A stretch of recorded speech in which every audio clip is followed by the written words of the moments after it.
Hello everyone, Marcus here, and today we're going to be covering the third part of this three-part series on the full dive, or as it should really be called, virtual reality.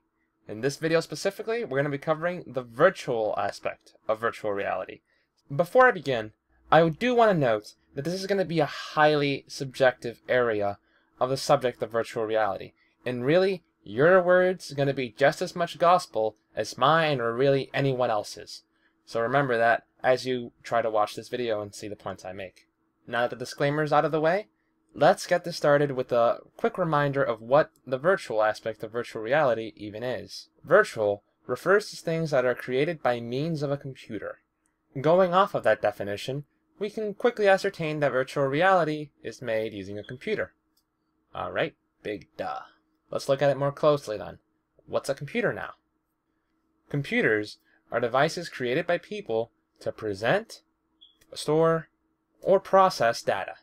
The key part in all of this is the detail whereby we go on the created by people aspect. This is what separates virtual reality from regular reality. We, the creators of computers, have complete and utter control over what's going on inside of virtual reality as is compared to real reality. Alrighty then, so what does this have to do with our sense of immersion?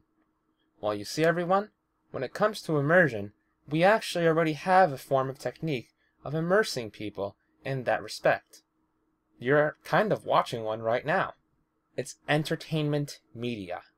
Whether it be books, paintings, comics, movies, music, video games, they all serve the purpose of distracting us from the world that we're currently observing and presenting us another one that we want to observe.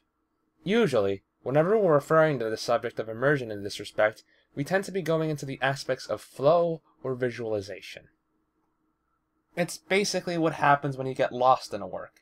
That thing that happens when you decide to check the clock after watching a good show or playing a good game and you go, "Holy snap, what happened to the time? It's 3 in the morning. I could have sworn it was supposed to be 7 p.m. That effect. We all know it in some degrees, usually. Usually whenever this comes up to onlookers, it's the mood that you're in whenever they have to go, hey, you listening? Come on, hey, listening? What the heck? You in there?"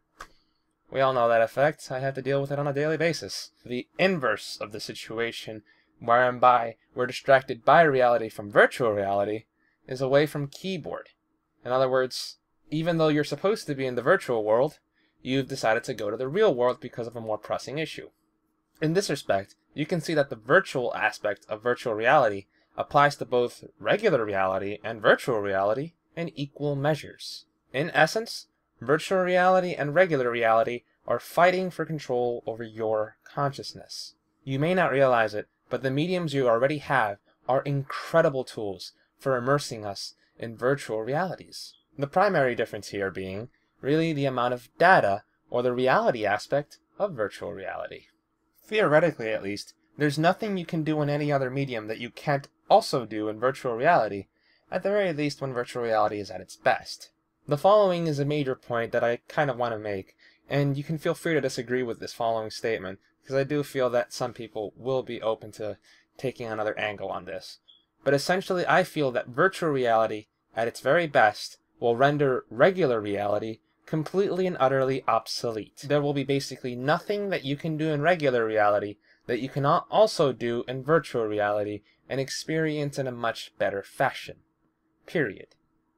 This situation posits a very relevant question that I think we're going to have to answer properly before we can possibly take advantage of the virtual aspect of virtual reality to its fullest. And that question is, why? Why do you want virtual reality? Really, ask yourself that question right now. You know what? Let's extend it to all other mediums. Why do you read books, listen to music, watch movies, play video games? Why do you do anything? Really, ask yourself that question in earnest. The answer to that question will be different for every single person on the face of the earth who is different in some degree. That's just the way it is. I can try to sit here and tell you why you like chocolate, but the reality of the situation is, I don't know why you like chocolate.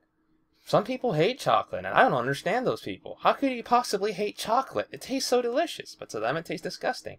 It's a question of quality, and we haven't gotten any closer to answering that question. I don't want to sound like I have all the answers here, because the truth of the matter is I don't have the answer for this one. I really don't. At the very least, I can say this.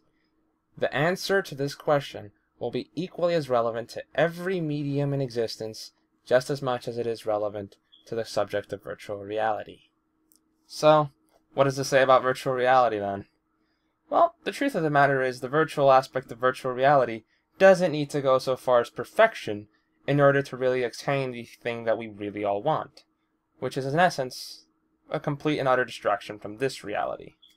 For virtual reality, at least, all you need to do is successfully supplant the interest and focal point of the mind in this reality to the virtual one, by shifting the amount of gravity in the VR world to be greater than the amount of gravity in the regular world.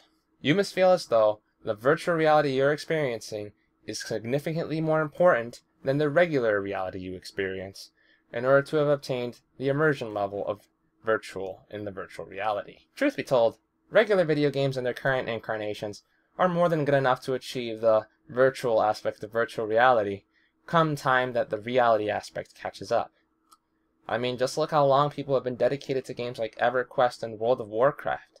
It has been decades since those games have come out, and yet there are still players for some of them.